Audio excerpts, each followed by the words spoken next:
That day began like any other, simple and ordinary, without any hint that it would be remembered forever.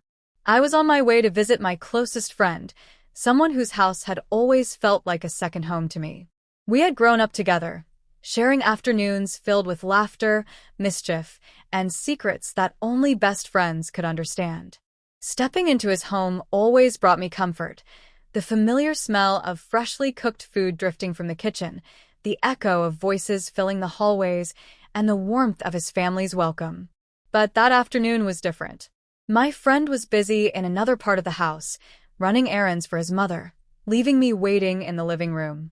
It was there, in that stillness, that I noticed his grandfather watching me from across the hall. I had seen him many times before, sitting in his chair, silent and wise, with eyes that seemed to carry 1,000 untold stories. He was always polite, always kind, yet distant, as though he lived in a world that the rest of us could never quite reach.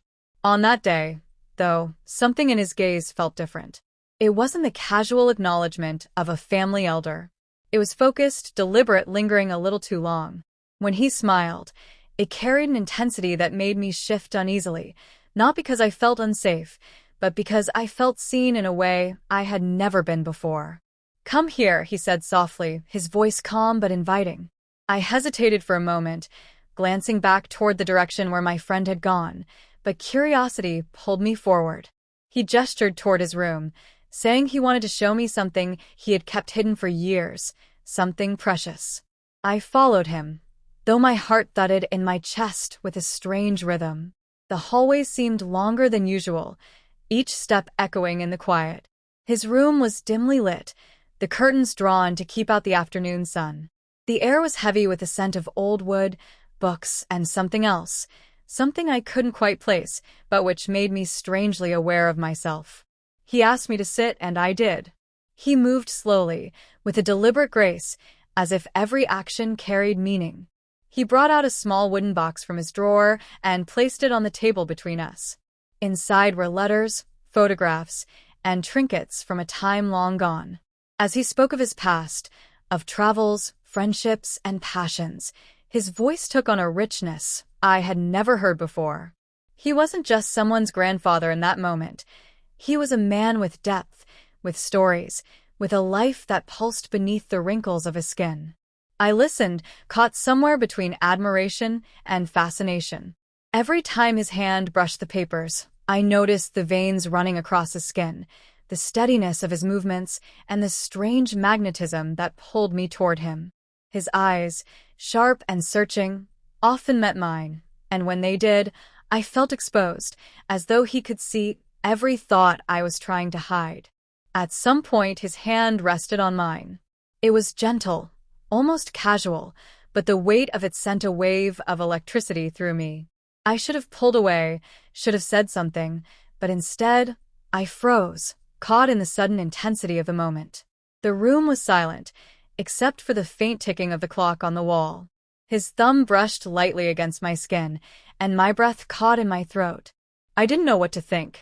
Part of me wanted to escape, to run back to the safety of my friend's company, but another part of me, deep, hidden, and undeniable, wanted to stay. The kindness in his eyes wasn't ordinary. It carried something deeper, something dangerous. The conversation shifted, becoming softer, more personal. He asked me about my life, about my dreams, about the things I never spoke of to anyone. And as I answered, his hand never left mine. I felt the world outside fading away, the noise of the kitchen, the footsteps in the hallway, even the thought of my friend. There was only us, in that dim room, sharing something unspoken yet undeniable. When I finally stood to leave, he didn't stop me. He only smiled, a smile that said everything and nothing at the same time. As I walked out of the room, I knew something had changed. A line had been crossed, not fully, not completely, but enough to mark the beginning of something I wasn't sure I understood.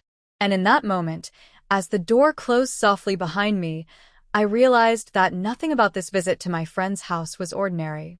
It was the start of a secret that would follow me far longer than I could have imagined. I could not shake the feeling of what had just happened. Even as I sat with my friend later that evening, pretending to be focused on whatever game or story he was sharing, my mind kept drifting back to the dimly lit room and the way his grandfather had looked at me. His touch had been brief, but it lingered on my skin as though it had branded me. Every word of his, every glance, replayed in my head like a song I couldn't silence. When my friend left to help his mother again, I found myself wandering down the hallway, stopping near that same closed door. I told myself I shouldn't knock, shouldn't even be standing there, but the pull was stronger than reason. The door opened before I had the chance to decide, and there he was, standing with a knowing smile, as if he had expected me all along. Without a word, he gestured for me to come inside. My heart raced as I stepped through the doorway, the air heavy with that same mix of wood and quiet mystery. He closed the door behind us, and suddenly it felt like the rest of the house disappeared. The muffled sounds of life outside seemed distant, unreal. All that remained was the two of us in that dimly lit space. He spoke in a low, steady voice, telling me I had a certain energy about me, something he hadn't seen in years. His words wrapped around me, drawing me in, breaking down the last pieces of resistance I had left. I tried to laugh it off, to pretend I didn't understand, but inside, my pulse hammered with both fear and anticipation. He moved closer, slowly, deliberately, as if giving me every chance to step away. But I didn't. I stayed rooted where I was, unable to move, unable to speak, caught in the quiet storm of what was happening. When his hand touched my shoulder this time, it was firmer, filled with intent. His eyes searched mine, asking for permission without words. And though I said nothing, my silence was answer enough. The closeness between us deepened. His words faded, replaced by a silence so loud it seemed to echo in the room. I could feel his breath, warm and steady, mixing with my own shaky rhythm. Every second stretched longer, the weight of secrecy pressing down on us both. I knew this was wrong. He was my friend's grandfather, a man bound to a life and promises I had no right to interrupt. And yet, that very wrongness made everything more intense, more consuming. When his lips brushed against mine, I felt the world tilt. It wasn't rushed or careless. It was deliberate, filled with the kind of patience only someone older, wiser, could carry. I should have pulled away, but I didn't. Instead, I leaned in, surrendering to the moment, to the strange mix of guilt and desire swirling inside me. Time seemed to blur after that. His hands, gentle yet firm, guided me with a certainty that both frightened and thrilled me. Every touch felt like it carried a secret weight, as if he were carving this memory into me forever. I was aware of every sound outside, the creak of the house, the distant voices, the possibility of being discovered. That danger made every heartbeat louder, every breath sharper. I remember closing my eyes and letting myself fall into it, forgetting the world beyond that closed door. There was no friend, no family, no expectations. Just two people lost in something forbidden, something neither of us could explain, but neither of us wanted to stop. When it was finally over, the silence returned, heavier than before. He sat back, watching me with that same knowing smile, his chest rising and falling slowly, as though nothing about this moment surprised him. I, on the other hand, could barely find words. My hands trembled, my heart pounded, and guilt gnawed at the edges of the thrill that still hummed in my veins. "You understand now," he whispered, almost like a confession, almost like a promise. I nodded, though I wasn't sure what I was agreeing to. All I knew was that something had happened that could never be undone. A secret had been created, binding the two of us in a way no one else would ever understand. Before I left his room, I paused at the door, my hand resting on the handle. I didn't look back, afraid of what I might see in his eyes if I did. Instead, I opened the door slowly, stepping back into the hallway, into the ordinary world where nothing had changed, except me. As I walked away, I could still feel him, still hear his voice, still taste the forbidden weight of what we had just shared. The house looked the same, my friend laughed the same, but I knew I was carrying a secret that would live inside me long after I left. That evening, As I sat at the dinner table with my friend and his family, everything felt strangely normal on the surface. Plates clattered, voices overlapped, and laughter filled the air. Yet I couldn't look at him, his grandfather, without feeling the rush of what had just taken place between us. He sat quietly at the other end of the table, eating slowly, never once breaking the rhythm of the room, but I could feel his presence as if an invisible thread tied us together. Every time I dared to lift my eyes, I found his gaze already there, steady and unreadable, and I would quickly look away, afraid someone might notice the heat that spread across my face. My friend was oblivious, caught up in his own chatter, telling stories that drew smiles from everyone else.